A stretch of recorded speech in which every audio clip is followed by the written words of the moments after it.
I'm very privileged to have known Elise since I think we appeared together in the Hollywood Bowl with Bella Abzug and, I don't know, Jackson Brown and people like that. There were 12,000 people there. I really didn't know what the Hollywood Bowl was because I'm from Australia. I'm an alien. But, you know, your country's great and everyone can have a say. So I've spent 20 years here, off and on, and living mostly in Boston and working at Harvard. But I also, well, when I came back in '78 to a position at Harvard, I'm going to stand up here. I don't like audience. Most Americans said to me, it's better to be dead than red. And I said, what? Yeah, we don't want to be communists. And I thought, this is psychotic. These people are psychotic. So I thought, well, we'd better start educating people. So I started a group called Physicians for Social Responsibility.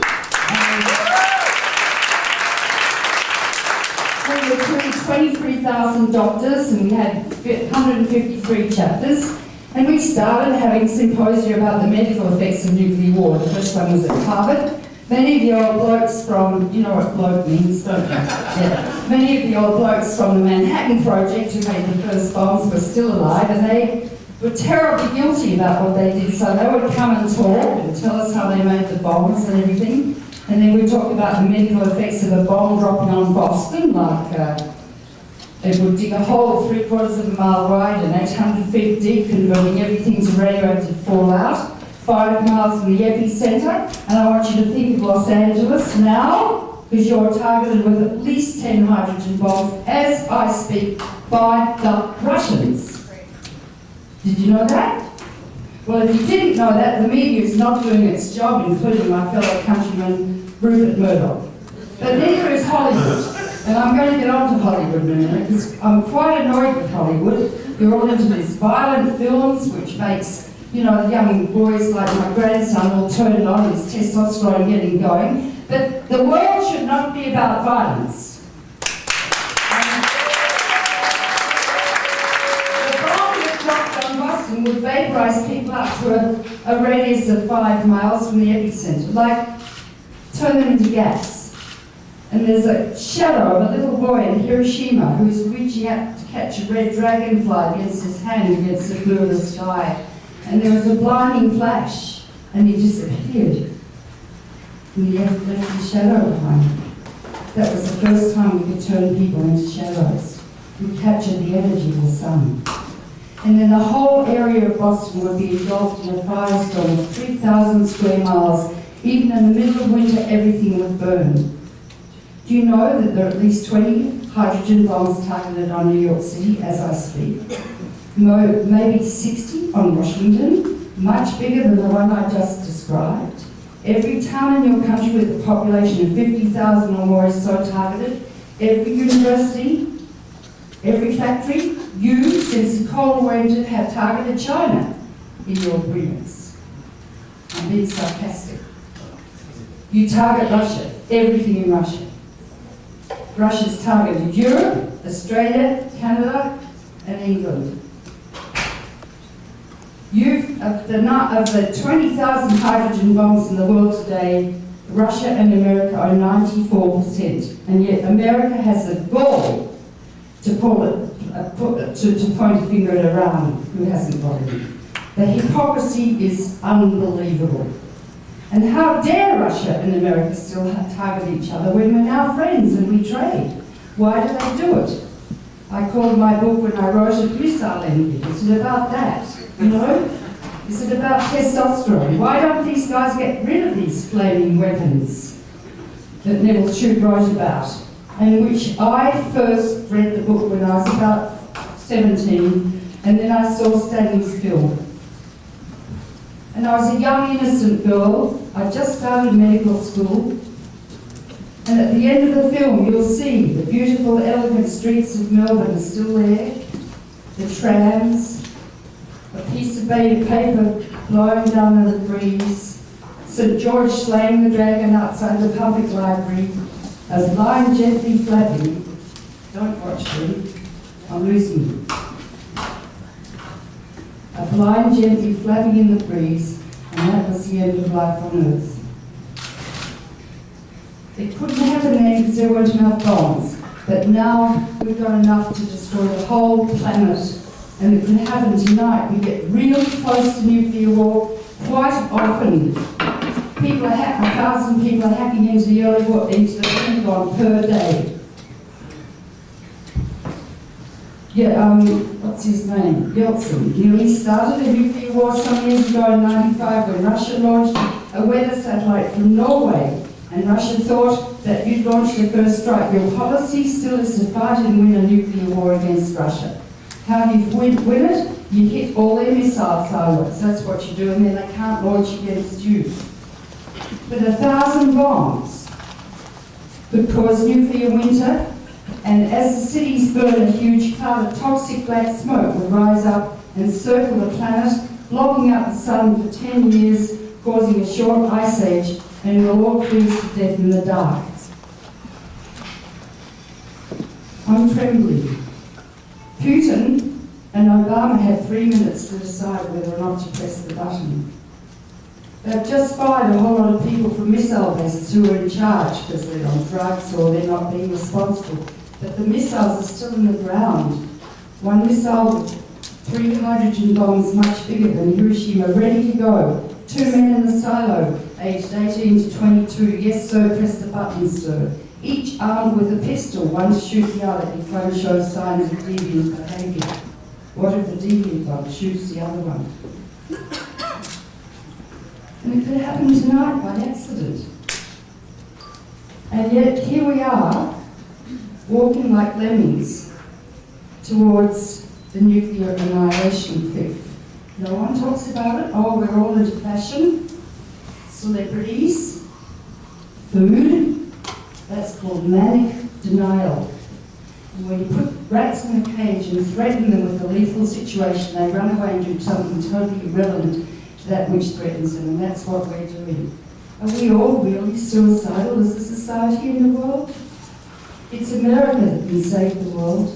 You started the arms race, you've led it every step of the way. Obama wants to spend $400 billion more on upgrading the weapons to make them actually much more accurate. You don't need them accurate when they blow up a whole city and there are 20 of them targeted on New York.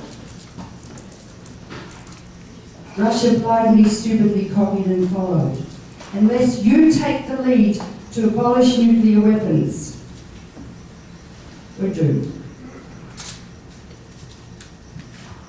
Americans are really wonderful, kind people. They really want to do the right thing, I know. Talk to millions of them. But they don't quite know what the right thing to do is because the media isn't teaching them and neither is Hollywood. The responsibility that Hollywood has is profound. Because not just are we at risk from nuclear war, but now Fukushima's happening. And I'm following it very closely, and the accident has only just begun. The Pacific Ocean becomes more and more radioactive. The fish off the west coast are going to be radioactive. They already are in California, the tuna. Every day 400 tons of water pours into the Pacific, highly radioactive. There could be another explosion there easily in the next year, especially as an earthquake and building 4 collapses. I could go on and on about Fukushima, but I won't. But I want you to know that if there is another accident there, you're at risk because you're on the west coast. But it could fly all around the northern hemisphere. No one's talking about that either, because Obama's pro-nuclear. The nuclear industry in this country runs the media and has the money. It takes many years to get cancer when you eat radioactive food.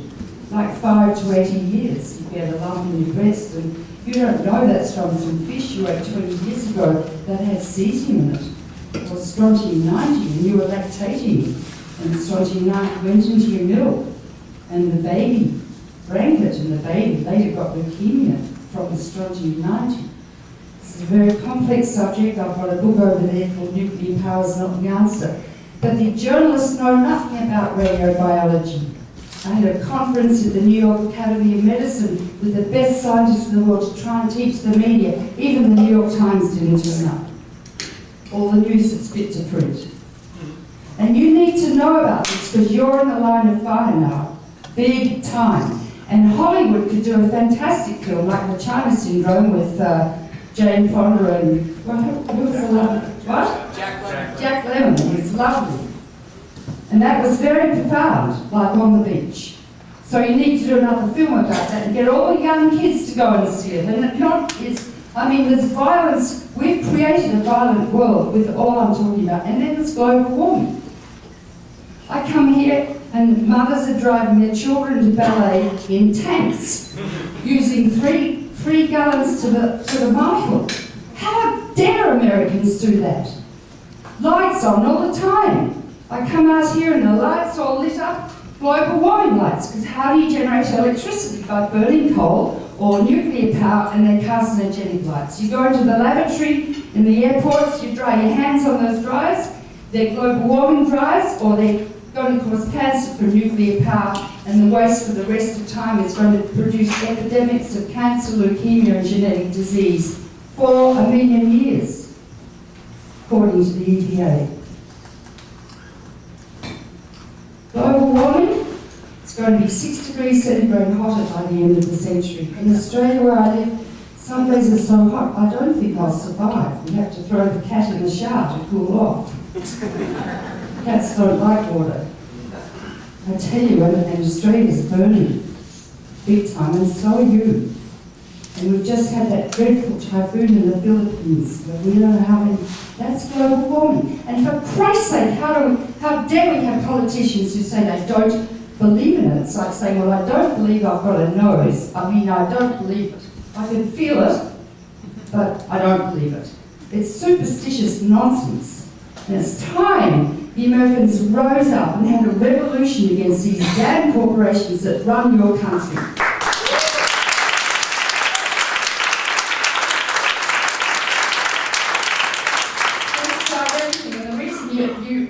You have such unemployment now is because of the GATT and the WTO signed an agreement. All the jobs have gone off to China and the Philippines. That's why there are no jobs here. And computers are taking jobs too.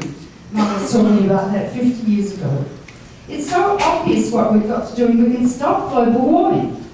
I commissioned a study some years ago by a brilliant physicist called carbon-free, nuclear-free. Really, there's enough wind west of the Mississippi to supply the whole country with 3 times the electricity you use. You waste 28% of the electricity by leaving the goddamn lights on. I mean, it's so obvious, and yet people don't think. Nuclear power only provides 20% of the electricity you use, so you don't even need. Stop using your clothes dryers and hang clothes out in the sun under that big reactor in the sky. Oh, but it's rude. You mustn't hang your underpants outside because Mrs. Brown might see your brassiers or something. I mean, how pathetic. Haven't we got common sense? If you read this book, why isn't there a solar panel on every single house in California? Why aren't all your parking lots covered with solar panels? And so you have electric cars, you don't plug them in to a carcinogenic or a global warming electricity supply, you plug them in and charge them up with solar power. It's all here, written about, it's so cheap, it's unbelievable. If Hollywood did a film about how to save the planet and inspire the kids who have no future, they're very cynical. Our children and our grandchildren. You can help to save the world. You can help to save the world by leading the world towards nuclear disarmament, and the other countries would have to follow. Russia will. You can save the world by shutting down all the reactors in this country, and you can save the world by setting up renewable energy across the country. Stop these stupid films you're making about, well, I don't know if it's you, but Hollywood, about this violence and cars being blown up and guns. Christ almighty. Why hasn't America got the guts to get rid of the guns? We had a terrible massacre in Australia, and you know what the Prime Minister did? John Howard. He was a horrible man, but he was like George Bush, but he did a good thing. He got everybody to bring the guns in everybody, and they destroyed the guns. They cut them all up. And it's illegal to have guns in Australia. Why don't you have the guts to do that? You've got to have guts. Not just courage, but passion. You know, we hold the world in the palm of our hands. And each of you couldn't be as powerful as the most powerful person who ever lived if you really want to save the planet. I once asked Carl Sagan, do you think there's more life in the universe? He paused for a while and he said no. And I said, why? He said, because if there were other species that reached our stage of development, they would have already destroyed themselves. Are we evolutionary aberrants? Or do we have the emotional intelligence and wisdom and capacity to grow and save ourselves and the 30 million other species that cohabit the planet with us? Or do we not? I believe we do. I believe that all of us have the purity of soul which we are born, and I delivered lots of babies, beautiful things. Then people do really bad things in their lives, and when they're on their deathbed, and I've treated lots of people dying, they recant and tell me bad things they've done, but it's too late. We all know. We know. Are we going to tap into that wisdom and beauty? I believe we can, and I believe Hollywood is so powerful. You can save the world.